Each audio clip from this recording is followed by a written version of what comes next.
going on YouTube? It's Gone in 60 here. Welcome back to the channel. Today we're going to do a little install on the Dodge Challenger. We're going to be adding some bass. If you've seen my last video, I kind of covered the differences between the sound systems, but today is finally the day. I'm going back to high school. I am adding a subwoofer to my Dodge Challenger Scat Pack. So tune in, guys. Hit that notification bell, hit the thumbs up, drop me a like, drop me a comment. Let me know if you're like me and you just want to go back to high school and just throw a little bass in your trunk. So thanks for tuning in, guys, and we'll jump into the intro.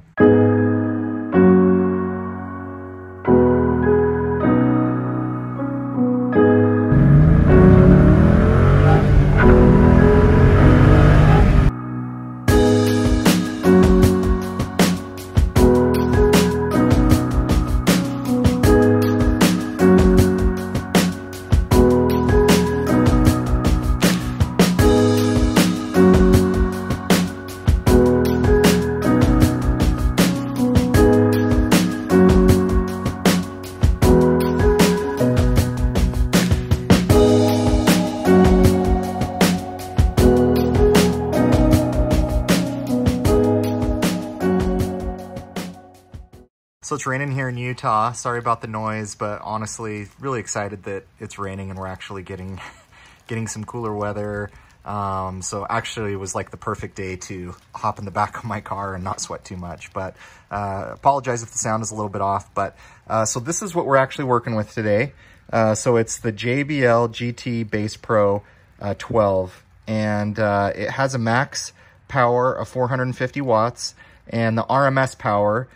For those of you not familiar with subwoofers, that just means that is the constant amount of power that the subwoofer will always run. And the RMS on this is 150 watts. So this actually has the amplifier built into it, and it has a bass knob. It makes it extremely easy to use.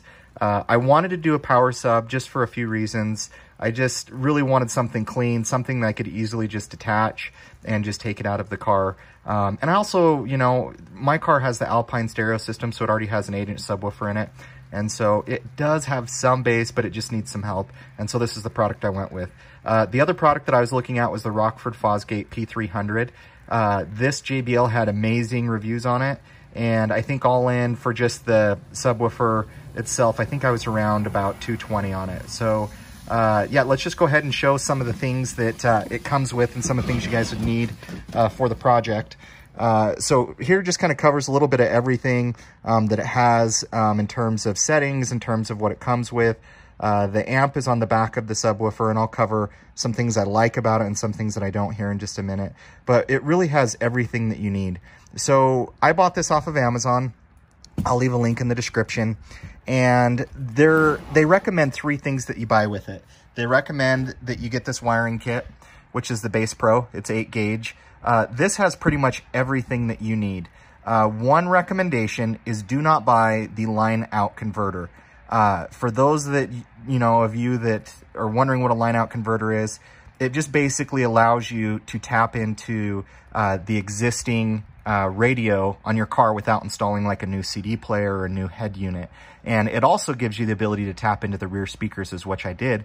But what you guys need to know is this already has a line out converter built into it. And so that actually kind of delayed my install somewhat. And I'll cover a little bit more of that when I get in the car and kind of show you guys what I'm looking at. But don't buy the line out converter that it recommends. I know it recommends this Bass Pro wiring kit, which it comes with everything that you need.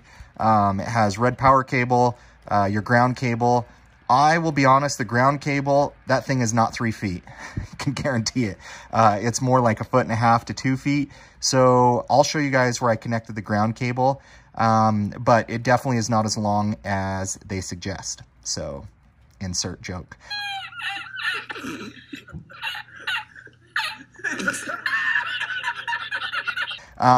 Anyways, it has everything that you could possibly need for it. So make sure and get this. I think it was like 16, 17 bucks. I'll leave a link in the description. Something else that you might want to buy are these. You can get these at AutoZone. These are the little clips that hold in the liner to the trunk. And I don't think I broke any of the ones that I put in, but just in case I did, you can get these at AutoZone. They're like $3.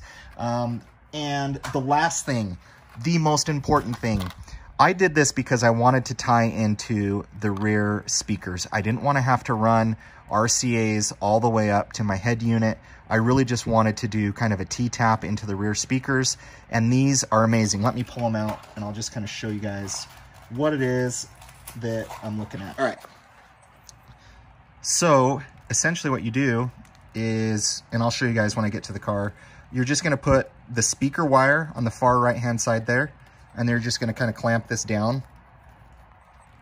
And so you can kind of see this just kind of clamps down on it. It does not cut off the wire. It just merely kind of removes the protective coating on there, and it just allows it to tap into the wire. And that way you don't have to cut. That way you don't have to worry about electrical tape and kind of doing it really a getaway. So you just clamp this down, and you're going to put one on each side. You're going to put one for the positive side, one for the negative, and then you are just going to run your speaker wire into the back of this guy, and this plugs right on the end of this guy right here. So really easy, guys. This makes the job so much easier. You can splice the wire, you can tape it and do it that way, but I felt this was much more secure, much safer. And I'll actually show you guys what this looks like in the car. I know it's kind of hard to grasp it, but I got this from AutoZone.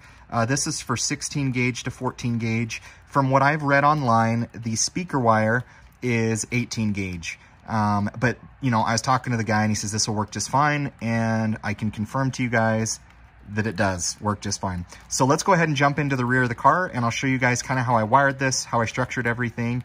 And pretty soon you guys can be having some awesome bass like I do with the JBL Pro. So, all right, thanks guys. We'll jump into the car. Okay, I want to show you guys this just real quick. This is what covers up the actual speakers.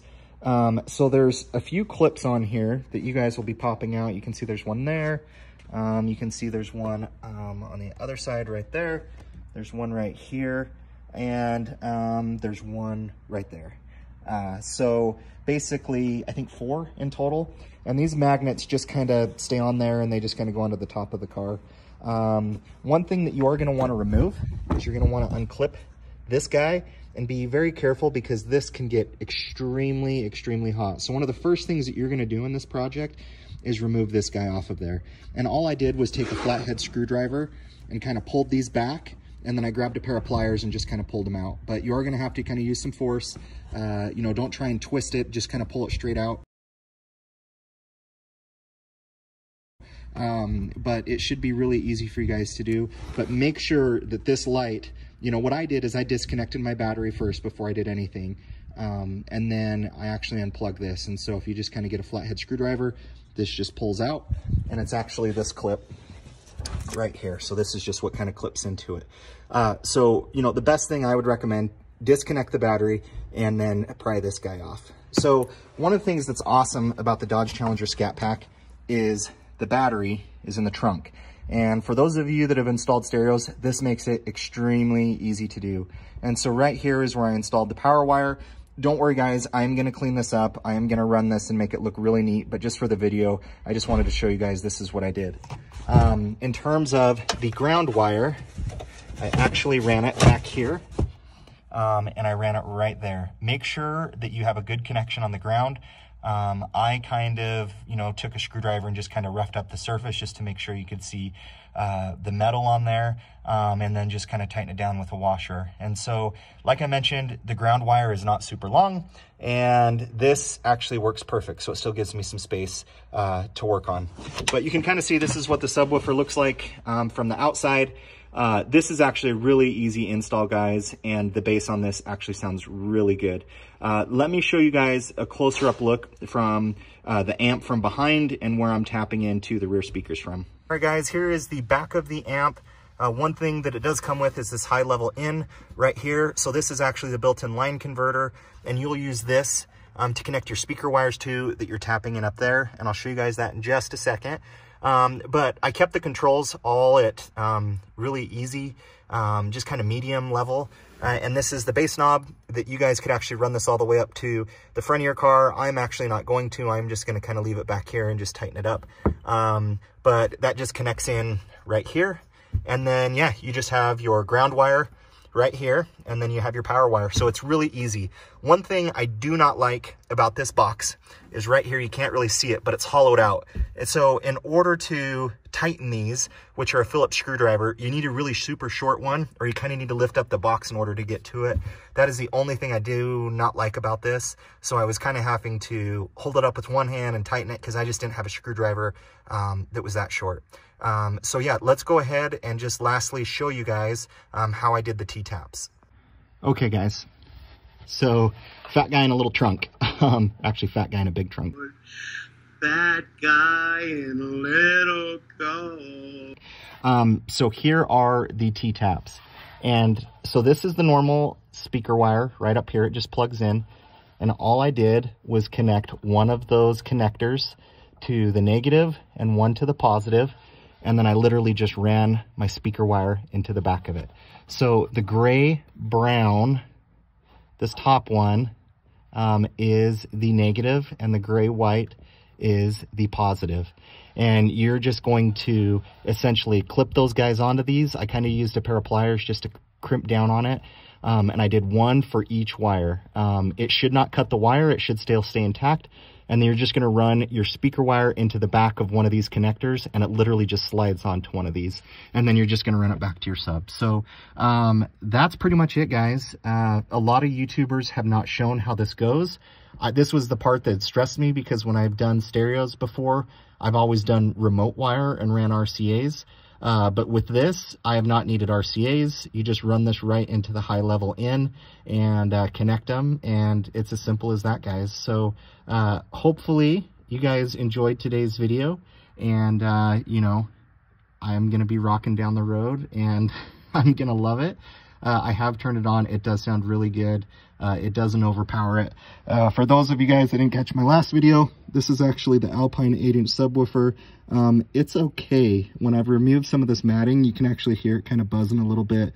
Not buzzing, but just like, you can just tell the sub isn't that great. This is an 8-inch, so you actually could come and replace this as well. But anyways, guys, that's today's video. Hope you enjoyed it, and we'll catch you on the next one. I've been MIA. They can't take my spot before they take me to the grave.